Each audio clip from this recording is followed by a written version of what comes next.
ஓம் நவகோடி சித்தர்கள் துணை. இன்று இந்த பகுதியில் நாம் பார்க்க இருப்பது மகா அவதார் பாபாஜி அவர்களுடைய வரலாறும் அற்புதங்களும்.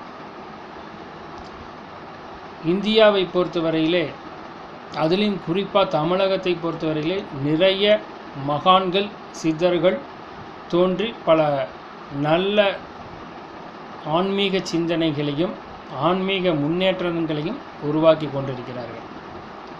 அந்த வகையிலே மகாவதார் பாபாஜியும் நம் தமிழகத்தில் உதித்தவர்தான். அவருடைய வரலாற்றை பார்ப்போம்.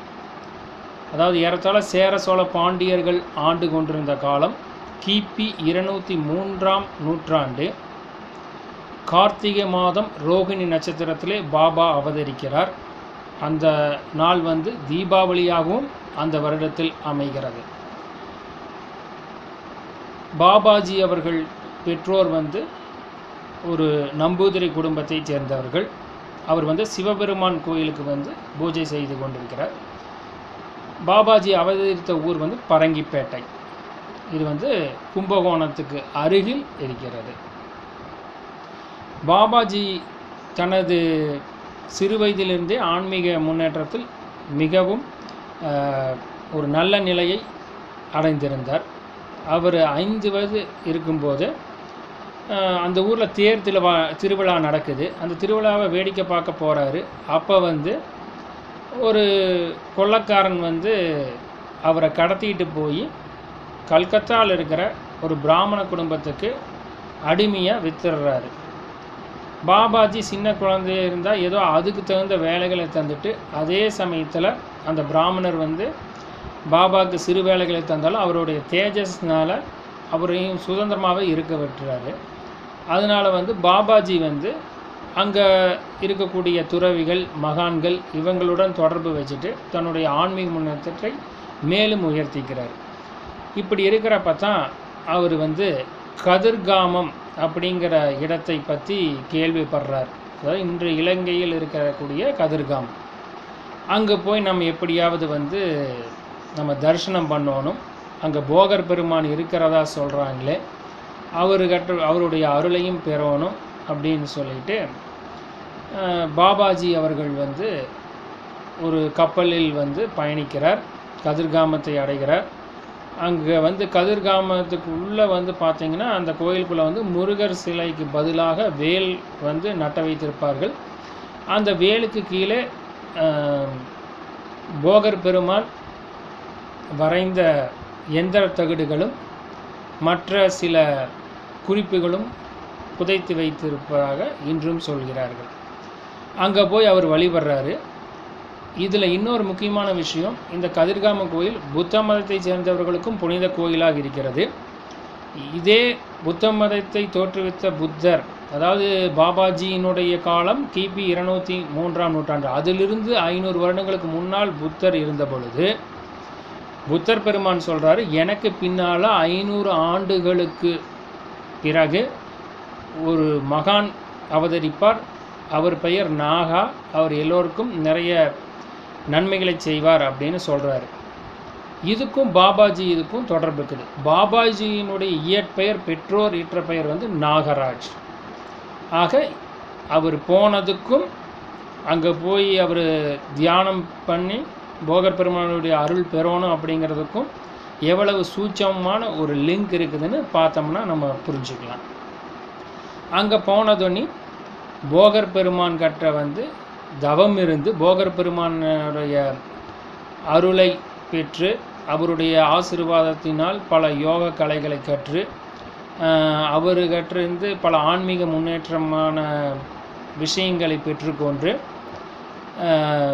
அந்த பயிற்சிகளை முடித்ததுக்கப்புறம் போகர் பெருமானிடம் விடைபெறலாம் அப்படின்னு நினைக்கிறப்ப போகர் பெருமான் சொல்கிறாரு, நீங்கள் தென் திசை, அதாவது தமிழகத்தின் தென் திசையில் இருக்கிற பொதிகை மலைச்சாரலுக்கு செல்லுங்க. அங்கே போய் நீங்கள் அகத்திய பெருமானை தரிசிச்சுட்டு அவர்கிட்டையும் சில விஷயங்களை கற்றுக்குங்க. அது உங்களுடைய ஆன்மீக முன்னேற்றத்துக்கு ரொம்ப உதவிகரமாக இருக்குன்னு சொல்கிறாரு. உடனே பாபாஜி பொதிகை மலைச்சாரலுக்கு போகிறாரு. அங்கே அகத்தியர் பெருமானை பார்க்க முடியல. உடனே தமிழகத்தில் இருக்கக்கூடிய திருவண்ணாமலை, கொல்லிமலை போன்ற பல இடங்களுக்கு சுற்றி திரிந்து பார்க்கிறார். அப்புறம் கடைசியாக வந்து பழனி மலைக்கு வந்து அங்கே வந்து தியானத்தில் இருக்கிறார். அப்போ புலிப்பாணி சித்தர் வந்து தோன்றி அவருக்கு வந்து நீங்கள் போய் தவம் வந்து நீங்கள் பொதிகைமலைச்சாரலில் அகத்தியரை நோக்கி இருங்க, கண்டிப்பாக அகத்தியர் பெருமான் உங்களுக்கு காட்சி தருவார்னு சொல்கிறார். உடனே இவர் மீண்டும் பொதிகைமலைச்சாரலுக்கு போய் அங்கே போய் தவம் இருக்கிறார். அப்போ வந்து அகத்தியர் பெருமான் காட்சி தருகிறார். காட்சி தந்து அவருக்கு பல ஆன்மீக முன்னேற்ற கருத்துக்கள், சூட்சமான விஷயங்கள் இதெல்லாம் சொல்லி தர்றார். அதுக்கப்புறம் அவர் சொல்கிறாரு, நான் எப்படி இங்கே ஸ்தூல உடலோடு இருக்கிறேனோ, ஸ்தூல உடல் அப்படின்னா எர்த்தனிக் பாடி, அதாவது நம்ம பிறந்த உடல் எப்படி இருக்குதோ அதே மாதிரி வந்து இன்னமும் இருக்கிறார். அதாவது தன்னுடைய உடலை ஜீவசமாதியாக்கி கொள்ள முடியும் அல்லது அணுக்களாக பிரித்து வேறு விதமாக மாறாமையும் அவர் வந்து தொடர்ந்து வந்து அகத்தியர் வந்து தென்பகுதியில் இருக்கிறார். அதே மாதிரி நீ போய் பாரதத்தின் வடக்கு பகுதியான இமயமலைச்சாரலில் வந்து இதே மாதிரி ஸ்தூல உடலோடு இரு அப்படிங்கிறார்.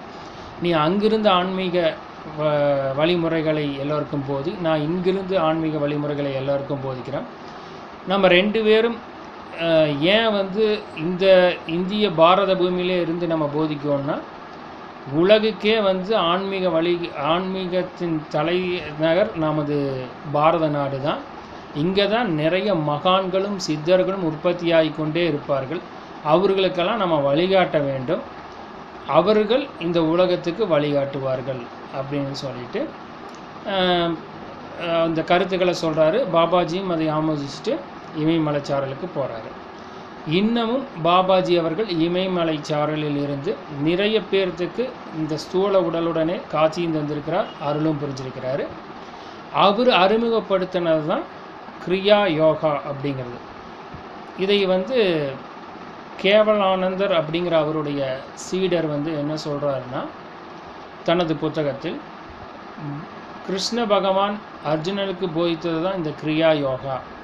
அதுக்கப்புறம் மகாவதார் பாபாஜிக்கு வந்து அந்த யோக முறைகளை மிகவும் எளிமையாக்கி மக்களுக்கு வந்து போதிக்கிறார். அவருடைய சீடர்களில் மிக மிக முக்கியமானவர்கள் அப்படின்னு சொன்னோம்னா ஆதிசங்கர பெருமான், கபீர் தாசர், லகரி மகாசாயர், யுக்தேஸ்வரர், பரமஹம்ச யோகானந்த பரமஹம்சர், கேவலானந்தர், ராமையா, வி.டி. நீலகண்டன் மற்றும் பல அன்பர்கள் இருக்கிறாங்க. அது மட்டும் இல்லாமல் பாபாஜிக்கு ஒரு சகோதரியும் இருக்காங்க. அவங்க பேர் வந்து நாகலட்சுமி, மாதாஜின்னு அழைப்பார்கள். அவரும் கிரியா யோகத்தில் மிகப்பெரிய நிலையை அடைந்தவர். இப்போ மகாவதார் பாபாஜி வந்து நிகழ்த்திய சில அற்புதங்களை பார்ப்போம். ஆனால் மகாவதார் பாபாஜி வந்து இமயமலை சாரலில் ஒரு தீ மூட்டி தன் சீடர்களுடன் சுற்றிலும் வந்து குளிர் காஞ்சிட்டு உட்காண்ட்ருக்காங்க. அப்போ திடீர்னு பாபாஜி அந்த குளிர் காய்ச்சலுக்கு பயன்படுத்தக்கூடிய விறகு கட்டையில் ஒன்று அணைந்த நிலையில் கொஞ்சம் கனலுடன் இருக்கக்கூடிய டக்குன்னு எடுத்து பக்கத்தில் இருந்த சீடர் முதுகில் வச்சிடுறாரு. உடனே அவர் பாபாஜி என்னங்க இது அப்படின்னு, தீயினால் வந்து உனக்கு வந்து இப்போ ஒரு இன்றோட வந்து உன்னுடைய வாழ்நாள் முடிவதாக இருந்தது, அது சிறு காயத்துடன் உனக்கு சரி பண்ணி விடுவதற்காகவே இப்படி பண்ண அப்படின்னு சொல்கிறார்.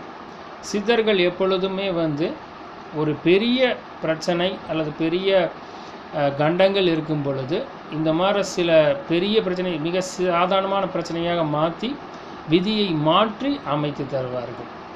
அதனால சித்தர்கள் மகான்களுடைய வழிபாடு வந்து மிக மிக ஒவ்வொரு மனிதருக்கும் அவசியமானது.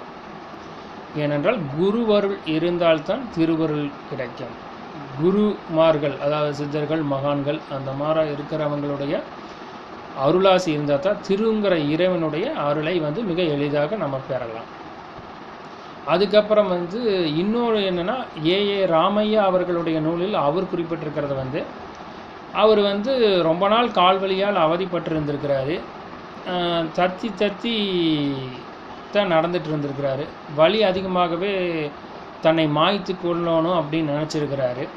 அந்த டைம் வந்து பாபாஜி தோன்றி, நீ ஏன் இதுக்கு போய் நீ கவலைப்படுற, உன்னோட கால் வலி சரியாக போகும்னு சொல்கிறாரு. அவருக்கு அதே மாதிரி சரியாயிருது. ஆனால் அடுத்த நாள் தியானத்தில் பார்க்குறப்ப பாபாஜி தத்தி நடந்து வர்ற மாதிரி தெரியுது. என்னங்க சாமி இப்படி அப்படின்னு கேட்டுக்காட்டி, உனக்கு வாழ்நாள் முழுவதும் இந்த வலி இருக்கிற மாதிரி தான் விதியின் அமைப்பு. அதை அந்த வாழ்நாள் முழுவதும் உள்ள வழியை நான் ஒரே நாள் மட்டும் இன்றைக்கு உனக்காக ஏற்றுக்கொண்டு சரிப்படுத்துகிறேன் அப்படிங்கிறார். இந்த மாதிரி மகாவதார் பாபாஜி வந்து பல அற்புதங்களை நடத்துகிறார். அதே மாதிரி வந்து லகரி மகாசாயர் அவர் பிரதான சீடர் இருக்கிறாரு. அவர் வந்து ஆக்சுவலாக ஒரு அரசாங்கத்தின் பணி நிமித்தமாக வந்து திடீர்னு வேலை மாற்றமாக ராணிகேத் அப்படிங்கிற இமயமலைச்சாரல் இருக்கிற பகுதிக்கு போகிறாரு. அங்கே வந்து அவர் பணிகளை பார்த்துட்டு இருக்கிறப்ப தான் திடீர்னு வந்து ஒரு காவி வேட்டி கட்டி 16 வயது பாலகனாக மேல் சட்டை அணியாமல் வெற்றுடம்புடன் நடந்து வர்றார். என்ன இது இவ்வளவு பனி பிரதேசம், நம்ம இப்படி கோட் சூட்டு சொட்டரெல்லாம் போட்டும் கூட நம்மளுக்கே குளிருது, இவர் எப்படி வெற்று உடலோட வர்றாரு அப்படின்னு சொல்லிட்டு அவரை பார்த்துட்டு, என்ன இது நீங்கள் எப்படி வர்றீங்கன்னு கேட்டங்காட்டி பாபாஜின்ட்டு என்னை தெரியலையா அப்படின்னு கேட்குறாரு. ஆமாங்க, நீங்கள் என்ன இது தெரியலையே அப்படின்னு காட்டி ஒரு நிமிஷம் சொல்லி லகரி மகாசருடைய நெத்தி போட்டில் இவர் லைட்டாக விரலால் தட்டுகிறார். அப்போ அவர் பூர்வ ஜென்மத்தை நினைவுகள் வருது. அப்போ வந்து மகாவதார் பாபாஜியினுடைய சீடராக இருந்திருக்கிறார். அதைத்தான் பாபாஜி சொல்கிறார், நீ 33 வருடங்களாக நான் வந்து உன்னை வந்து தொடர்ந்து கொண்டு இருக்கிறேன். இன்றைக்கி தான் நீ வந்து என்னை சந்திக்கணுங்கிற அமைப்பு இருந்திருக்குது, சந்திக்கிறேன். இனி வந்து நீ வந்து யோக சாதனைகளை பெற்று ஒரு மேல்நிலையை அடைந்துட்டு சில நல்ல காரியங்களை இந்த பூமியில் ஆற்றிட்டு அப்புறம் எங்கூட வந்துக்கலாம் அப்படின்னு வந்து சொல்கிறார். இது என்ன முக்கியமான விஷயம் இதுலைன்னா, நம்ம சித்தர்கள் மகான்களுடைய வழிபாட்டில் ஒரு ஸ்டெப் எடுத்து வச்சோம்னா அவங்க நம்மளை நோக்கி 10 ஸ்டெப் எடுத்து வைப்பாங்க. நம்ம நினச்சிட்ருக்கிறோம் நம்மளை யாரும் கவனிக்கலைன்னு. நம்ம ஒவ்வொருத்தருக்கும் வந்து ஒரு குருமார் கண்டிப்பாக, நம்ம பல பிறவிகள் எடுத்து வந்திருக்கிறோம், ஏதோ ஒரு பிறவியில் கண்டிப்பாக வந்து ஒரு மிகப்பெரிய குருவோடைய வழிகாட்டுதலை நம்ம இருந்திருப்போம். அவங்க வந்து கண்டிப்பாக நம்மளை வாட்ச் பண்ணிகிட்டு இருப்பாங்க. நம்ம வந்து அந்த ஸ்டெப்பை நோக்கி போகிறப்ப கண்டிப்பாக வந்து அவங்க வந்து நம்மளை வந்து அரவணைத்து ஏற்றுக்கொண்டு நம்மளுக்கு நல்வழி காட்டுவார்கள். அப்போ என்ன ஆகுதுன்னா, நம்ம இந்த காலத்தில் நம்மளுக்கு இந்த கர்ம வினைகளால் ஏற்படக்கூடிய பிரச்சனைகளை எல்லாம் சரி பண்ணி, நிறைவேறாத ஆசைகள் இருந்தால் அதை நிறைவேற்றி, அத்துடன் அந்த பற்றுகளை வந்து சரிபடுத்தி அதற்கப்புறம் மிகப்பெரிய ஒரு ஆன்மீக முன்னேற்ற நிலையைக்கு உயர்த்தி செல்வதற்கு குருமார்களுடைய அருள் தேவை. இப்படி பல விஷயங்கள் மகாவதார் பாபாஜி வந்து பண்ணிட்டு இருக்கிறாரு.